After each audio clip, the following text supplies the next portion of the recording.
तो मेरे भाई, कैसे हो? आजकल मैं देख रहा हूँ कि लोग मेंस मेंटल हेल्थ या फिर मेल लोनलीनेस एपिडेमिक के बारे में काफ़ी ज़्यादा बात कर रहे हैं। और अगर आपको नहीं पता ये क्या है, तो मेल लोनलीनेस एपिडेमिक एक ऐसी चीज़ है जहाँ पे दुनिया भर से यंग मर्द जो है, यंग लड़के जो हैं 17 से इवन जो ओल्डर मैन है मिड थर्टीज़ में, 30-35 साल के जो लोग हैं, वो कहते हैं कि उनको अकेलापन महसूस हो रहा है। अब चाहे वो सोशली अकेलापन हो या फिर रिलेशनशिप्स में भी रह के अकेलापन हो, उनको कहीं ना कहीं असली दोस्ती, असली रिलेशनशिप्स और इन सब चीज़ों से एक दूरी महसूस होती है। और इस चक्कर से ना कि वो अपने ज़िंदगी को बेटर कर पाते हैं, क्योंकि उनका मेंटल हेल्थ इतना चुट जाता है इस अकेलेपन की फीलिंग की वजह से कि वो किसी पर्सनल एडवांसमेंट, पर्सनल ग्रोथ पे फोकस नहीं कर पाते। और एट द सेम टाइम वो इन्जॉय नहीं कर पाते ज़िंदगी के मज़े, क्योंकि उनके पास कोई है नहीं। तो फिर मैंने भी इस पे एक वीडियो बनाया था 2 साल पहले, अगर आप मेरा चैनल देख रहे थे। और मैंने उस वीडियो में बात किया था कि कैसे अगर आप एक मेल हो तो फिर सोसाइटी आपको ऐसे स्टैंडर्ड पे सेट करती है जहाँ पे आप दब जाते हो बोझ के नीचे और आपको अकेलापन महसूस होता है। लेकिन वो वीडियो मैंने एक बहुत ही ख़राब टाइम पे बनाया था अपनी ज़िंदगी के। मैं नया नया अकेले रहने लगा था और मुझे आसपास कोई मिला नहीं जिसके साथ मैं बात बात कर पाऊँ। और जॉब भी ढूंढ रहा था, जॉब भी नहीं मिल रही थी उस टाइम पे। और साथ में कुछ ऐसे एक्सपीरियंसेस रहे लोगों के साथ जिससे मेरा दिल और टूट गया था। लेकिन जैसे जैसे मैं मैच्योर हुआ और मैं नए अच्छे लोगों से मिला और चीज़ें मैंने एक्सपीरियंस की, मुझे समझ आया कि ये जो प्रॉब्लम है, इसके साथ डील करने के काफ़ी रास्ते हैं। लेकिन शायद से आपको अपने अंदर का एक सच या फिर समाज का एक सच अ, ऐसा एक रियलाइज़ करने की ज़रूरत पड़े जिससे शायद से आप खुश ना हो। और इस वीडियो में मैं उसी के बारे में बात करना चाहता हूँ। तो सबसे पहले मैं तुम्हें ये बता दूं कि यार, ये वीडियो तुम बाकी जैसे मेरे वीडियोस है उसी की तरह देखो। ये कोई वीडियो ऐसे नहीं है, ये कोई scientific research based psychology video नहीं है। ये बस एक लड़के जो तुम्हारी तरह एक सोसाइटी में रह रहा है, तुम्हारी तरह एक्सपेक्टेशंस रख रहा है, उसके पर्सपेक्टिव्स है, उसके एक्सपीरियंसेस हैं, और उसने जिस तरह से चीज़ें डील की है वो तुम्हें बताएगा। तो भाई, अगर आप ये वन साइडेड कॉन्वर्जेशन में पार्टिसिपेट करना चाहते हो तो वर्कआउट करो, भागो यार, दौड़ो, कुछ भी करो, लेकिन आ, मेरी बात जितनी ध्यान से सुन सकते हो सुनो। तो यार, सबसे पहले मैं तुम्हें बताता हूँ कि जो मेल लोनलीनेस एपिडेमिक है, ये तुम्हें रियलाइज़ करने की ज़रूरत है कि एक फैब्रिकेशन नहीं है, लेकिन ये एक एग्जैजरेटेड चीज़ है। और मेरा मतलब ये है कि जब कहते हैं कि मर्द अकेले हैं, तो जो भी इंसान बोल रहा है कि मर्द अकेले हैं, वो सिर्फ दूसरे लड़के ही हैं जो अकेले हैं। और अगर तुम इंटरनेट में व्हाट इंस्टाग्राम या फिर यूट्यूब कुछ भी कितने भी टाइम तक चलाए हो, तुमने एक चीज़ महसूस की होगी कि जो भी तुम इंटरनेट पे देखते हो, इंटरनेट वापस तुम्हें वही खिलाने की कोशिश करता है। तो अगर तुम मेल लोनलीनेस या फिर मेल मेंस मेंटल हेल्थ के चक्कर से चीज़ें देखना शुरू करोगे, तो तुम्हें भी ऐसे आर्टिकल्स, ऐसे वीडियोस, ऐसे रील्स दिखाना शुरू करेंगे। आर्टिकल तो बहनचोद तुम में से कोई नहीं पढ़ रहा, लेकिन तुम्हारे भी ऐसे रील्स देखना शुरू देख तुम भी ऐसे रील्स देखना शुरू करोगे जहाँ पे बैकग्राउंड में सैड म्यूजिक बज रहा है और कोई बहन का लोड़ा ज़मीन पे बैठ के कह रहा है कि माँ बाप बूढ़े हो रहे हैं, मैंने कुछ ज़िंदगी में कुछ किया नहीं, मैं फेलियर हूँ। और ऐसे 100 वीडियोस मिल जाएंगे जो एक बंदे ने बस चेप दिया है, शायद से वो तुमसे रिलेट भी नहीं कर पा रहा है, बट उसने क्योंकि देखा कि दूसरे ऐसे वीडियो को बहुत सारे व्यूज़ मिले हैं, तो वो भी यही वीडियो कॉपी कर रहा है। लेकिन तुम्हें ऐसा वीडियो जब प्रेजेंट होता है तो तुम अपने अंदर वो फील करते हो। तुम उसको वीडियो की तरह नहीं देखते हो, क्योंकि तुम्हारे अंदर की जो रिलेटेबल फीलिंग्स है वो बाहर आ जाती है। तो सबसे पहले तो तुम्हें ये समझना है कि ये जो वीडियोस है, अगर तुम इनको देखोगे तो तुम्हारी जो सिचुएशन है तुम्हें 10 बार और ख़राब लगेगी, क्योंकि तुम अपने आप को ये बता रहे हो एक तरह से कि ये एक यूनिवर्सल प्रॉब्लम है। और अगर बहुत सारे लोगों को ये प्रॉब्लम हो रही है, तो मतलब ये एक बहुत डिफिकल्ट प्रॉब्लम है। लेकिन ऐसा नहीं है मेरे भाई। बकचोदी लोग करते हैं इंटरनेट पे सिर्फ व्यूज़ के लिए, उसके पीछे कोई सर पैर नहीं है। सेकंड चीज़, बहुत ज़्यादा तुम्हें जो और मर्दों के साथ ये बुरा हो गया, किसी की वाइफ ने कुछ कर दिया या फिर किसी की गर्लफ्रेंड ने कुछ कर दिया, तुम्हें ऐसे वीडियोस अगर देखना दिखना शुरू हो गए इंस्टाग्राम में, तो ये भी समझो कि तुम्हें फिर से एक 1%, 10% वाली चीज़ दिखाई जा रही है जो बहुत ज़्यादा हाईलाइट होकर तुम्हारे तक आई है। अब हम सब जानते हैं कि सामाजिक तौर पे लड़कियों के साथ क्या हो सकता है, मर्दों लड़कों के साथ क्या हो सकता है। लेकिन आप अगर आपने इन टर्म्स में सोचना शुरू कर दिया कि मैं एक लड़का हूँ और मेरे साथ ये हो रहा है, तब तब आप उस दलदल में और ज़्यादा गहरा फंसना शुरू हो जाओगे। क्योंकि बेसिकली तुम्हें एक आइडिया फीड किया जाता है कि बिकॉज आप एक्स कम्युनिटी से बिलोंग करते हो, कम्युनिटी बीइंग मेल्स, आपके साथ ऐसी चीज़ होना तो पक्का है। और जब आप ये आइडेंटिटी वाला गेम खेलना शुरू करते हो जहाँ पे आप अपने आप को एक ट्रेट से आइडेंटिफाई करते हो इंस्टेड ऑफ आप अपने आप को एक इंडिविजुअल की तरह आइडेंटिफाई करते हो, तब उस ट्रेट पे अटैक मतलब आप पे अटैक। और जो भी इंसान उस ट्रेट को कैरी करता है, जो भी दूसरा मर्द है, उस पे अटैक तो आप पे अटैक। तो ये सारी चीज़ें देखने से आप अपने आप को और कमज़ोर कर रहे हो। आपको अपने आप को नहीं देखना है कि आप एक मर्द हो। मर्द आप हो, लेकिन सबसे पहले आप हो। आपका जो भी नाम है, अगर आपका नाम मान लो हर्ष है, तो तुम हर्ष हो और फिर तुम एक मर्द हो। ठीक है? हर मर्द सेम नहीं होता। बहुत सारे मर्द हैं दुनिया में जो घटिया चीज़ें करके जेल भी जा चुके हैं, जो रेप कर चुके हैं, जो मतलब अभी नशा करके सड़क पे बैठे हुए हैं, जो आतंकवाद कर रहे हैं। लेकिन अगर आप उन सब मर्दों को देखोगे तो आपके दिमाग में ये तो नहीं आता ना कि अरे मर्द जात हम तो कितने चूतिया है, बहनचोद हमारे जैसे लोग ये सब करते हैं। आपको सिर्फ तभी महसूस होता है एक मर्द का दर्द जब उसके साथ कोई बुरा होता है, लेकिन आपको उसका एक ऐसा मर्द जो घटिया काम करता है, आपको उसका गिल्ट फील नहीं होता है। तो इस ट्रेड ऑफ को फेयर रखो भाई, और अपने आप को फोर्स मत करो दूसरे लोगों का दर्द लेने के लिए जस्ट क्योंकि वो मर्द है। अगर आपको किसी का दर्द लेना है तो उसको इस तरह से लो कि वो एक इंडिविजुअल है, एक इंसान के साथ कुछ बुरा हुआ है, ना कि एक इंसान जो मर्द भी है उसके साथ कुछ बुरा हुआ है। फील करो सिचुएशन में, लेकिन अगर तुम लेबल्स डालना शुरू करोगे तो तुम एक हिपोक्रेट बन जाओगे। क्योंकि मेरे को पता है बहनचोद फॉर अ फैक्ट कि बहुत सारे ऐसे लड़के हैं जो बोलेंगे ये चीज़ें कि मर्दों के साथ तो बहुत बुरा हो रहा है, लड़कियां ऐसी होती है, लड़कियां वैसी होती है। लेकिन फिर सेम टाइम कोई अगर लड़की all man are bad something लिख दे, यही मादरचोद लड़के सबसे पहले जाके नॉट ऑल मैन लिखेंगे। तो अपने दिमाग में पहले हिपोक्रेसी से अपने आप को बचाओ। एसोसिएट मत करो फालतू में जेंडर ट्रेट्स को या फिर आइडेंटिटी ट्रेट्स को किसी के साथ कुछ बुरा हुआ है तो। अब मान लो किसी आदमी के साथ कुछ बुरा हुआ है, मान लो कि उसकी वाइफ ने उसके ऊपर चीट किया या कुछ किया, और इंस्टाग्राम पे कोई पोस्ट आ गया सैड म्यूजिक के साथ, तो 100 चूतिया उसके कमेंट सेक्शन में आ जाएंगे जो उस आदमी का दर्द लेके अपनी इमोशनल मुट्ठी मार रहे होंगे कि अरे लड़कों के साथ तो ऐसा होता है, अरे लड़कों के साथ तो ऐसा होता है। अरे बहनचोद, तुम क्यों अब तुम क्यों फैंटेसाइज कर रहे हो कि तुम्हारे साथ कुछ बुरा हो रहा है जब नहीं हुआ है? वो उसके साथ हुआ है, उसके बारे में बुरा फील करो। उस लड़की के बारे में तुम्हें हो सकता है कि नेगेटिव थॉट्स आए, वो ठीक है, लेकिन तुम्हें अपने दिमाग में अपने आप को उस सिचुएशन में डालने की जरूरत नहीं है। और अगर डाल रहे हो तो एक एम्पथेटिक वे में डालो कि तुम लड़के को कंफर्ट करने के बारे में सोचो, ना कि वायलेंट फैंटेसी सोचो उस औरत के बारे में। सेकंड चीज सेकंड चीज तो भैंसोद बोल दी मैंने, लेकिन थर्ड चीज, विक्टिम माइंडसेट में मत पड़ो। और देखो, काफी ज्यादा लोग हैं जो विक्टिम माइंडसेट और इमोशनल वल्नरेबिलिटी को सेम चीज की तरह देखते हैं, और वो सेम चीज नहीं है। अगर तुम्हें आसान भाषाओं में समझाऊं तो विक्टिम माइंडसेट तुमने बहुत ही ज़्यादा सुना होगा। विक्टिम कार्ड, लोग विक्टिम कार्ड बहुत बोलते हैं। भोसड़े वालों को विक्टिम का मतलब पता नहीं है, विक्टिम कार्ड बोलते हैं। विक्टिम होने का मतलब यह है, विक्टिम माइंडसेट में स्पेशली, कि अब आपको लगता है कि पूरी की पूरी दुनिया हर चीज़ में गलत है, आप अकेले सही हो। जो भी आपके साथ सिर्फ हमेशा बुरा होता है, आप परफेक्ट इंसान हो।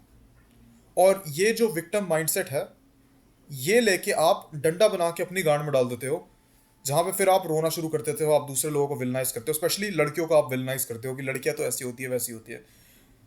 और काफ़ी हद तक आप में से कई लोग, और मैं हाथ जोड़ रहा हूं कि मैं उम्मीद करता हूं मेरी ऑडियंस ऐसी नहीं हो, अपनी माँ को भी विलनाइज करना शुरू कर देते हो बिना समझे।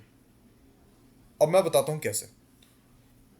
आपको लगता है कि सारी लड़कियां बेकार है, दुनिया की सारी लड़कियां चीट कर रही है, सारी लड़कियां, क्योंकि इंस्टाग्राम में मैंने काफ़ी देखा है, मैंने कहीं सोशल मीडिया में काफ़ी देखा है कि लोग बहुत ज़्यादा लड़कियों को गलियाते हैं, स्पेशली हमारे देसी सर्कल्स में, कि लड़कियां ऐसी होती है वैसी होती है, हमारी माँ की जनरेशन काफ़ी इनोसेंट थी, हमारी माँ ऐसी थी वैसी थी। लेकिन तुम अपनी माँ की कहानी कभी नहीं सुने हो बैठ के, तुमने अपनी माँ के साथ बात नहीं किया है कि उनको ज़िंदगी में क्या करना है, उनको कैसे ज़िंदगी जीनी थी, या फिर उनको इंटरेस्ट भी क्या है तुम्हें पता नहीं हो, लौड़ा पता नहीं होगा।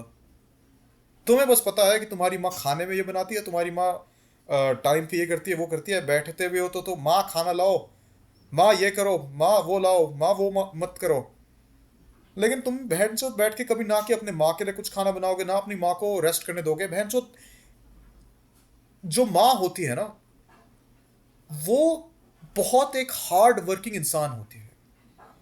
लेकिन माँ और बाप में सोसाइटली, स्पेशली हमारे इंडियन सोसाइटी में, या फिर एशियन सोसाइटी इन जनरल आप बोल दो, माँ को रेस्ट करने का टाइम नहीं दिया जाता है भाई।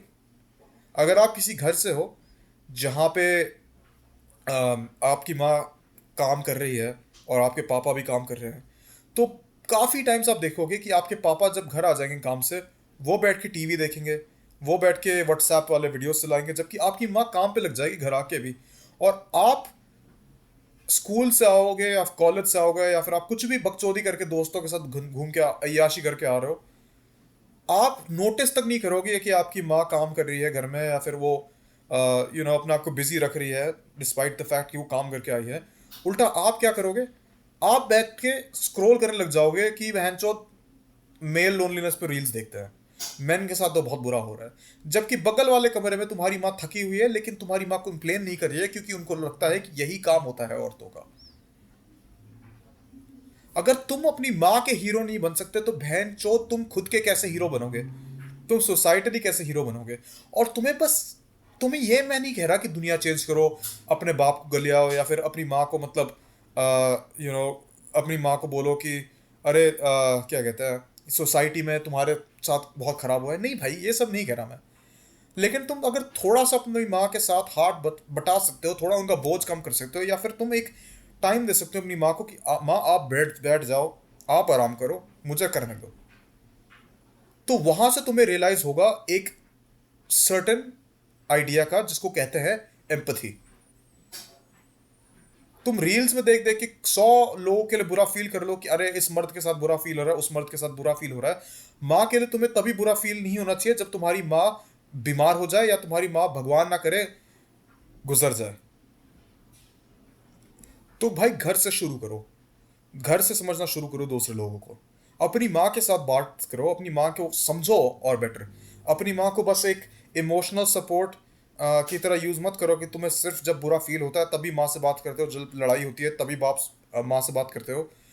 माँ के साथ सोशलाइज करो भाई, माँ को समझो बेटर। तुम्हारी माँ बहुत विलिंग है तुमसे बात करने के लिए, मैं बता नहीं सकता तुम्हें कि तुम्हारी माँ बहुत सारी चीज़ें अपने अंदर दबा के रखती है जो मोस्ट ऑफ द टाइम तुम लोगों को समझ में नहीं आ रहा होता। नेक्स्ट बात,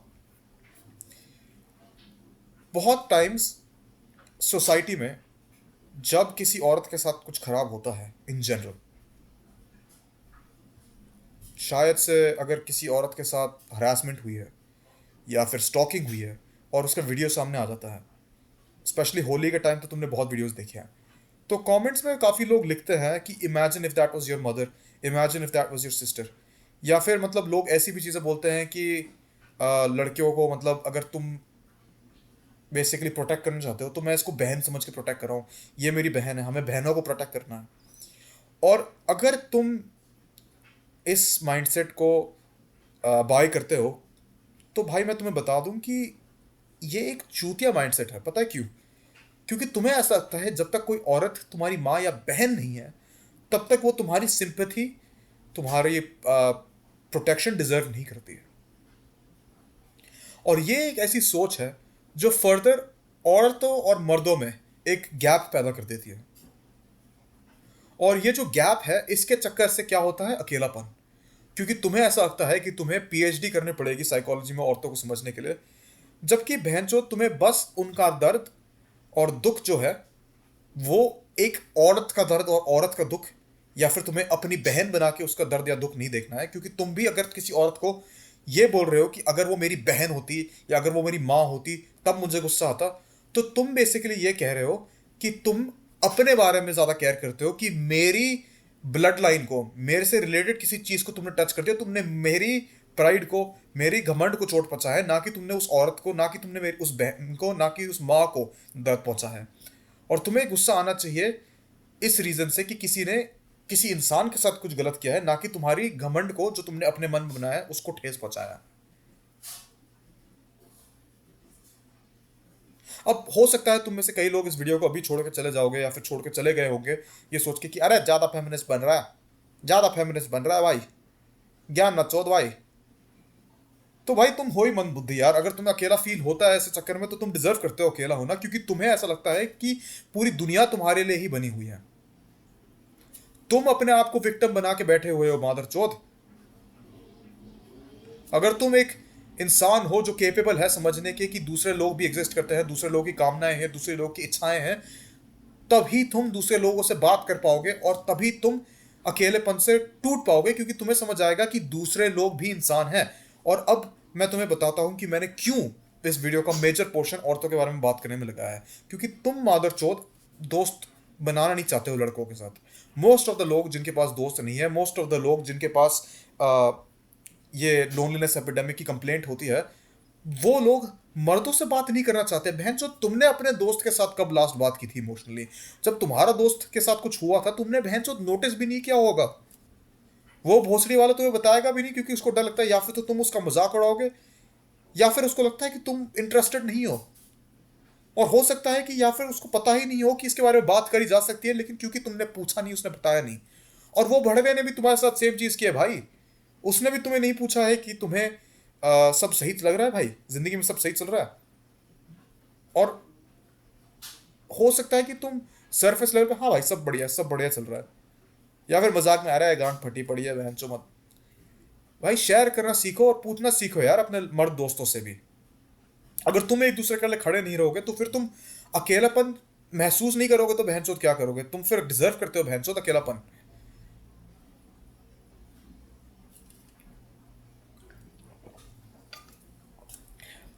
अभी फिलहाल मैंने एक वीडियो देखा था कुछ देर पहले, जहाँ पे कोई बहुत फेमस इन्फ्लुएंसर है और वो काफ़ी फेमस है सेक्सुअल चीज़ें करने के लिए। वो एक स्टेज पे खड़े होके लड़कों को बोल रही थी कि कौन मेरे साथ किस मेकआउट करना चाहता है, कौन मेरे साथ किस करना चाहता है। और लड़के चौदह लाइन बना बना के स्टेज पे चढ़ रहे थे उसको किस विस करने के लिए। यही मादर चौथ लड़के उसी लड़की के कमेंट सेक्शन में रंडी वंडी लिखेंगे, पता नहीं क्या क्या लिखेंगे। लेकिन साले लाइन बना के एक लड़की जिसको ऑलरेडी 10 मर्द चूम चुके हैं लिप्स पे, उधर ही लाइन बना के खड़े हो गए बहनचोद वो लोग उसको चूमने के लिए। और मैं बता नहीं सकता मुझे कितनी घिन होती है ना, घिन फील हुई थी कि बहनचोद ये है बहनचोद।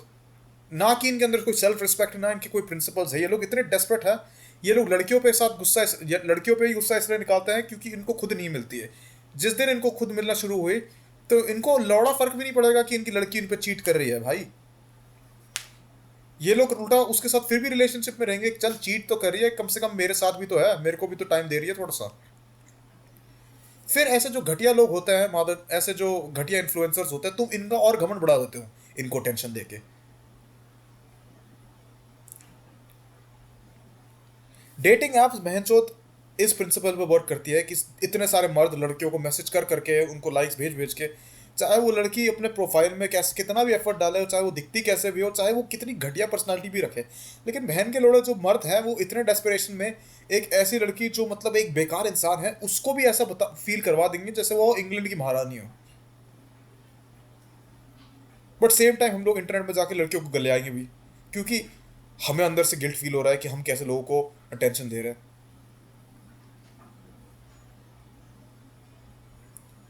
तो मैं तुम्हें भाई जितनी एडवाइस दे चुका हूँ उसको दिल पे रखो यार।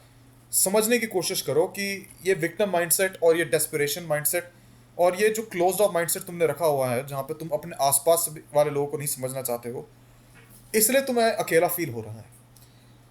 अपने घर से शुरू करो सोशलाइज करना, अपनी माँ से बात करो, अपने पापा से भी बात करो, लेकिन इंडिविजुअल बेसिस पे, साथ में बैठ के नहीं। क्योंकि सब तुम साथ में बैठ के अपने पेरेंट्स से बात करते हो ना, फिर वो एक पेरेंट चाइल्ड वाला जो अथॉरिटेरियन रिलेशनशिप है वो सामने आ जाता है और वो काफ़ी बैरियर्स बना देता है जहाँ पे तुम अपने पेरेंट्स को जान नहीं पाओगे ठीक से।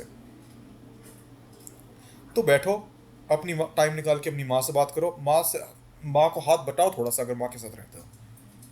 नहीं भी रहते हो माँ के साथ, एक बार घर पे फ़ोन करके बात करो, पापा को फ़ोन करके घर पे बात करो। अ, और अपने दोस्तों से बात करो यार। अगर तुम्हें सोशलाइज करना है तो सबसे पहले अपने आसपास वाले लोगों से शुरू करो।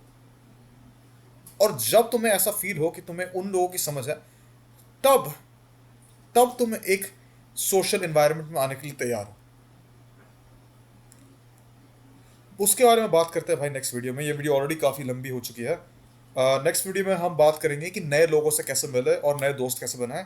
और अगर तुम डेटिंग पे एक वीडियो चाहते हो कि डेटिंग कैसे करें, लड़कियों से कैसे बात करें और कब करनी चाहिए और कब टाइम सही है, तो उसके बाद मैं एक वीडियो बनाऊंगा। लेकिन भाई अभी के लिए इतना ही। मैंने अपनी राइडिंग की फोटोज डाली है बैकग्राउंड में, ताकि कुछ अलग करके एक्सपेरिमेंट कर पाए। तो भाई बताना कैसा वीडियो लगा तुम्हें, और भाई बात करते हैं जल्दी। थैंक यू भाई, लड़ते रहो।